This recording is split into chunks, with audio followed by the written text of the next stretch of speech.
কাম হলো আমি ঢাকা যাবো কেমনে? আঙ্কেল আমি সরি, ড্রাইভার বুঝতে পারেনি। আমি ঢাকা যাবো কেমনে? আপনি যদি কিছু মনে না করেন আমি আপনাকে নামিয়ে দিই। আমি অনেক দূর যাবো ঢাকা। তাহলে তো ভালোই হলো, আমি নিজেও ঢাকা যাচ্ছি, চলুন আপনাকে পৌঁছে দিই। আপনার ওই গাড়িতে জি। কিছু মনে করবেন না, মলম পার্টি টাটি না তো? ছি ছি আঙ্কেল, আমি মলম পার্টি কেন হতে যাব? আমি তো দেলদুয়ারের তালুকদার বাড়ির নাতনি। তালুকদার বাড়ি মেয়ে আপনি? জি। কোনো ভয় তো নেই না? যাওয়ার আগে আপনার এই ড্রেসটা চেঞ্জ করে দিব, একটা দোকানে যেয়ে আরেকটা নতুন ড্রেস কিনে তারপর আপনাকে চেঞ্জ করে দিব। Please uncle. আর ঢাকা কোথায় যাবেন আঙ্কেল? ঢাকা ভার্সিটিতে যাবো। ওখানে কেউ আছে? আমার ছেলে তো এখানে পড়ে। তাই নাকি? তা কত ব্যাচ, কোন ডিপার্টমেন্টে? তো কিছু তো আমি বলতে পারবো না মা। আমিও ঢাকা ইউনিভার্সিটিতে পড়ি আঙ্কেল, তাই জানতে চাইলাম। আপনি মনে হয় সব জানেন না। জেলা কি নাম আপনার ছেলে? জাকি। না, এই নামে তো কাউকে মনে পড়ছে না। আমার ছেলে তো পড়াশোনা ভালো, পড়াশোনা নিয়ে থাকে, কারোর সাথে তেমন মিশে না, এই জন্য মনে হচ্ছিল। এই তো চলে এসেছি। আচ্ছা শোনো, আজকে আসার সময় একটা আঙ্কেলের গায়ে পানি ছিটিয়ে ভিজিয়ে দিয়েছি, তাকে সাথে করে নিয়েই ঢাকায় ফিরছি। সব থেকে মজার ব্যাপার হলো তার ছেলেও নাকি আমাদের ইউনিভার্সিটিতে পড়ে। আঙ্কেল আমরা চলে এসেছি।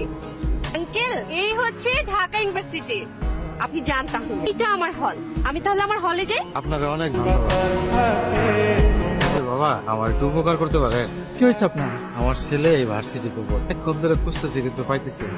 আপনার ছেলের নাম কি? জাকির। তার মোবাইল নাম্বার নাই আপনার কাছে? মোবাইল একটা ছিল, 6 মাস ধরে আমার সাথে অভিমান করে এখনো যোগাযোগ করে। আমি তার জন্য নতুন ফোন কিনে নিয়েছি। আচ্ছা দাঁড়ান, দেখছি দাঁড়ান। গ্রাম থেকে এক চাচা এসে বুঝছে বিপদে পড়ে গেছে। আচ্ছা ঠিক আছে লয়। চল, এই যে এই চাচার কথা বলছিলাম। আচ্ছা বাজার জাকির, বাজার বাজার তুই বাড়ি না আমাকে, বাপের কথা তোর মনে পড়ে না?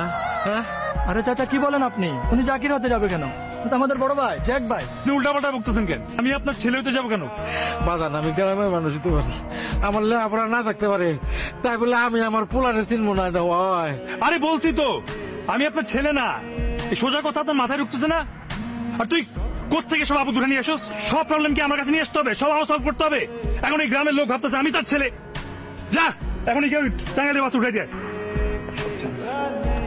এইসব ঝামেলা আমাকে তার আনবি না। কি হলো চাচা, চলেন। আসলে আমার ভুল হয়েছিল, সারাদিন রোদ্রে রোদ্রে ঘুরছি তো, মাথা ঠিক নেই। আমারে মাফ করে দিন, আপনারে আমার ছেলে মনে করছিলাম।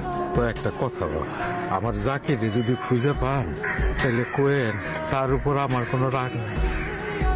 আমার তো একটাই ছেলে, তার উপর আমি কি রাগ করে থাকতে পারি বল?